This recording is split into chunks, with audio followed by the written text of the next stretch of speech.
السلام علیکم ورحمۃ اللہ وبرکاتہ۔ کیسے ہیں آپ لوگ؟ امید کرتے ہیں آپ لوگ خیریت سے ہوں گے۔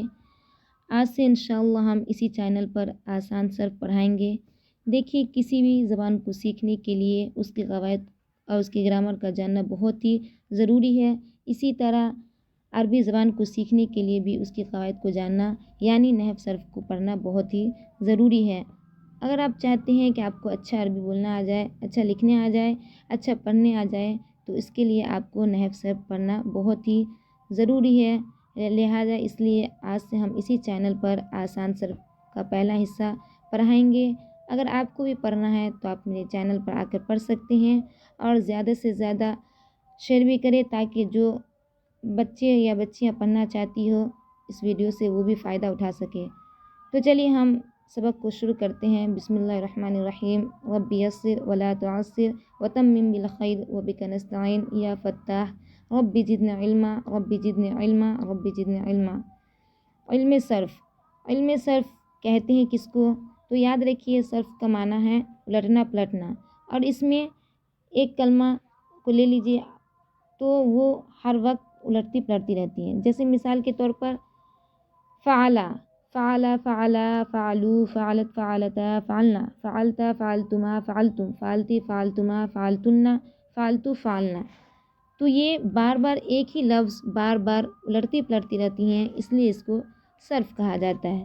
یہ تو لفظی تعریف ہو گئی، اور علم صرف کی اصطلاحی تعریف جو کتاب میں لکھی ہوئی ہیں وہ یہ ہے، وہ علم ہے جس سے لفظوں کی گردان یعنی فعل فعلا فعلو، یہ کیا ہو گئی؟ لفظوں کی گردان، صیغوں کی پہچان۔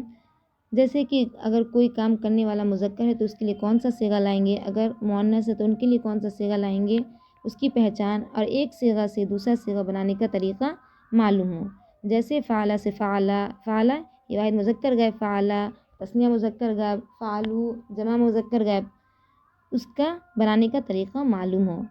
اس کے بعد کیا ہے؟ فائدہ۔ فائدہ اس علم کا یہ ہے کہ اس سے الفاظ کو صحیح پڑھنا آ جاتا ہے۔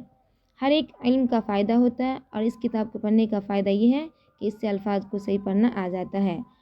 چند ضروری اصطلاحات: ضمہ پیش، فتحہ زبر اور کسرہ زیر کو کہتے ہیں۔ مضموم پیش والا حرف، مفتوح زبر والا حرف اور مکسور زیر والا حرف ہے۔